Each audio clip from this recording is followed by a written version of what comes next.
Hey there, great to see you back again. Today, we're diving into one of humanity's most mysterious fears, thalassophobia, the intense, deep-rooted fear of large, deep bodies of water. We're talking oceans, seas, deep rivers, massive lakes. Basically, anywhere you can't see the bottom, and your imagination goes wild. While scientists still don't fully understand the root cause of this widespread fear, there's a popular theory. It might be an evolutionary response passed down from our ancestors. Back in the day, deep water meant darkness, uncertainty, and danger. You couldn't see what was below.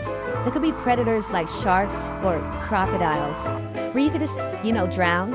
Avoiding deep water meant surviving another day. So that fear may have gotten baked into our DNA over time. But hey, every wave starts with a gust of wind. Every dog bite begins with, poking the dog. So the question is, when did deep water stop being a place of wonder and start becoming terrifying? If you remove the risk of drowning, then for most of Earth's history, deep water was actually pretty safe. In fact, up until about 500 million years ago, during the Cambrian period, when the first fish began to evolve, you could have gone for a peaceful swim anywhere in the ocean, no problem. Nice. In other words, for the first 4 billion years of Earth's life, deep water wasn't scary, just really, really wet. But starting around 419 million years ago, during the Devonian Period, that all changed. From that point on, there hasn't been a single large body of water on Earth that could truly be called safe. And that might just be when thalassophobia truly began. So what happened? During the Devonian, water covered 85% of Earth's surface, and the planet had not one, but 4 oceans: Panthalassa, Reich, Prototethys, and Paleotethys. Of those, Panthalassa was the beast, stretching over 360 million square kilometers. That's twice the size of today's Pacific Ocean, covering 70% of the planet. Basically, all 4 of today's oceans rolled into one. Now, deep water on its own might just drown you, but what made the Devonian oceans truly terrifying were the monsters hiding beneath the surface. Because during this time, evolution cranked out a whole new superfamily of nightmare fish lurking around the coastlines of ancient continents. The fear they struck into the oceans still echoes to this very day. We're talking about the family known as Dunkleosteoidae. This was a group of armored fish that emerged in the early Devonian and quickly took over most underwater ecosystems, becoming the biggest predators around, with some of the most terrifying hunting gear nature had ever created. The most infamous member of this family? Oh, that's easy. Dunkleosteus. This was the OG sea monster, Gen 1, the original boss fight of Earth's oceans. Dunkleosteus was the first predator in history to weigh over a ton. It could hunt anything, anywhere.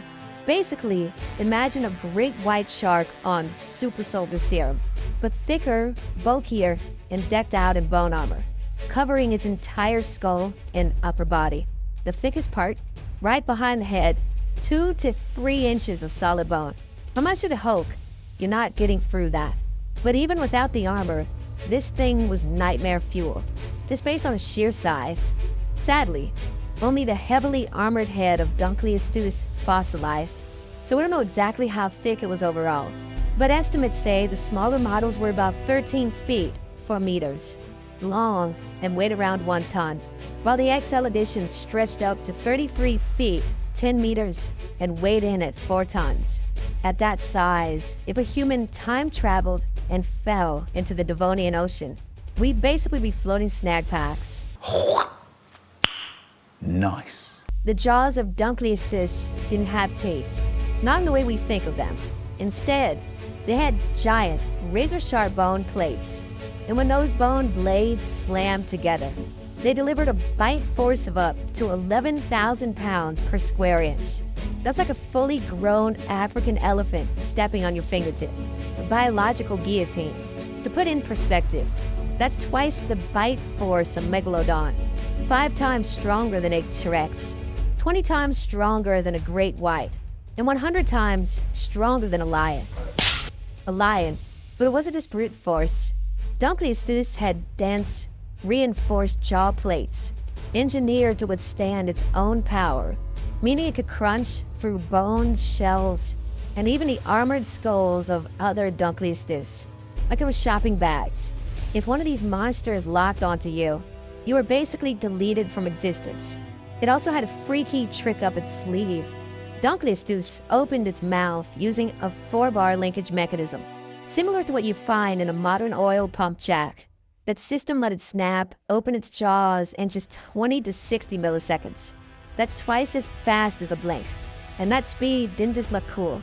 It created a vacuum of low pressure that literally sucked prey straight into its mouth.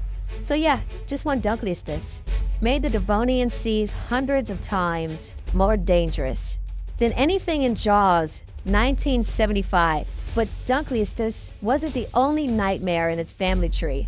The Dunkleosteoidae clan also included some other infamous heavy hitters, like Eastmanosteus and Westraligves, each about the size of a modern bull shark, and definitely big enough to casually snack on something human-sized. This armored gang didn't just stick to one corner of the ocean either. They ruled the seas nearly worldwide, throughout the entire Devonian Period, a stretch of Earth's history that lasted over 60 million years. Wherever and whenever you looked during that time, chances were good you'd bump into one of these underwater Pac-Mans in body armor. Damn! Thanks for watching. This video was compiled from various sources, so there might be a few mistakes here and there. If you have any feedback or questions, feel free to drop a comment below. And hey, don't forget to hit that subscribe button and give this video a thumbs up if you enjoyed it. That's all for now. See you in the next one.